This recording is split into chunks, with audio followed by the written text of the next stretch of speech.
All right, so you know how much we love a good deep dive? And let me tell you, this one you sent in, this is juicy.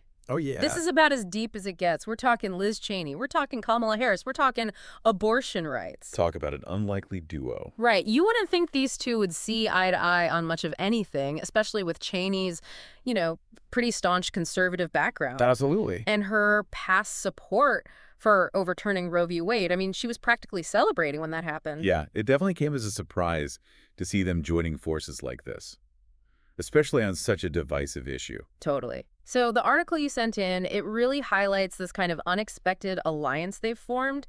Basically, Cheney's now backing Harris on her stance on abortion rights, Hmm. which, I mean, I don't know about you, but that's a pretty big shift, right? It's definitely a head scratcher, especially considering where Cheney's been on this issue in the past. Exactly. So before we jump into the why and the how of it all, let's kind of set the stage here. Remind everyone who these two players are, the backgrounds, their positions, all that good stuff. Okay, sounds good. So Liz Cheney, she's Wyoming royalty, right? Her dad's Dick Cheney, the former VP. She's a Republican through and through, very much part of that, traditional conservative wing. Right, the establishment. Exactly.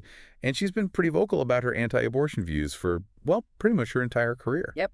Always been firmly in the pro-life camp until, well, it seems like recently. It does seem that way. Yeah. Now, on the other side, we've got Kamala Harris, California senator, former attorney general, and, of course, the current vice president.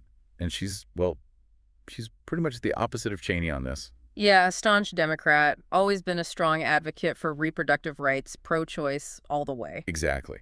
She's even pledged to sign a bill restoring the protections of Roe v. Wade if she's elected in 2024. So two very different women, two very different political paths, yet here they are finding common ground on, of all things, abortion rights. So what gives? Well, that's the million-dollar question, isn't it? And the article you sent in, it kind of hints at some possibilities. It does, it does. And one of the biggest ones, it seems like Cheney's had a bit of a change of heart when it comes to, well, the whole abortion thing. Yeah, her recent statements are pretty telling. Yeah. Like that quote where she said, and I'm paraphrasing here, that the current situation with women not getting the care they need after Roe was overturned, it's not sustainable, and it has to change. Yeah, she actually said, quote, "This is not sustainable for us as a country, and it has to change," which is pretty huge coming from her. Totally. I mean, this is the woman who, not too long ago, was praising the Supreme Court for overturning Roe. Now she's saying it's got to be fixed. It's a pretty wild turnaround. So what do you think brought on this sudden shift? I mean, is she just playing politics here, or is there something more to it? Well, it's hard to say for sure. But the article does point out that Cheney's been holding town halls with Harris, and not just anywhere. Yeah, in some pretty key swing states, Pennsylvania, Michigan, Wisconsin, the kinds of places that could make or break an election. Exactly. So, yeah, there's definitely a strategic element to it. I mean, reproductive rights are a major issue for voters, especially after the Dobbs decision. And we saw how that played out in the midterms. Oh, absolutely. It was a major win for Democrats. And it seems like both Cheney and Harris are well aware of the power this issue holds. For sure. But I don't think it's just about grabbing votes. I mean, for Cheney to align herself with Harris like this, she's got to know to ruffle some feathers in her own party. Yeah, I mean, she's practically risking political suicide here, siding with a Democrat on abortion. It's like she's waving a red flag in front of the Republican bull. And it hasn't gone unnoticed. I mean, Trump's already come out swinging, calling her a war hawk and basically saying she's lost her way. And let's not forget her dad, Dick Cheney.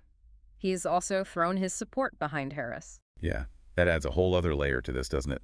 Talk about a family feud. Seriously. So what do you make of this whole Cheney-Harris alliance? Is it a genuine meeting of the minds? A political power play? Or maybe a bit of both? It's probably a little bit of everything, to be honest. I mean, you've got the personal convictions, the political calculations, and the whole family drama thrown in for good measure. It's a fascinating mix. It really is. And it raises some pretty big questions about where the Republican Party's headed on this whole issue. I mean, if someone like Liz Cheney is breaking ranks, who else might follow? That's the big question, isn't it? Is this just a one-off, or is it a sign of a bigger shift within the party? I guess we'll have to wait and see. We will indeed. But one thing's for sure, this whole abortion rights debate is shaking things up in American politics, and this Cheney-Harris alliance, it's just the tip of the iceberg. No doubt about it. This is definitely a story worth watching. Absolutely. And that's it for today's deep dive. Thanks for sending in this awesome article. And to all our listeners, keep those deep dive suggestions coming. We'll be back soon with another one. Until then, keep thinking, keep questioning, and most importantly, keep diving deep.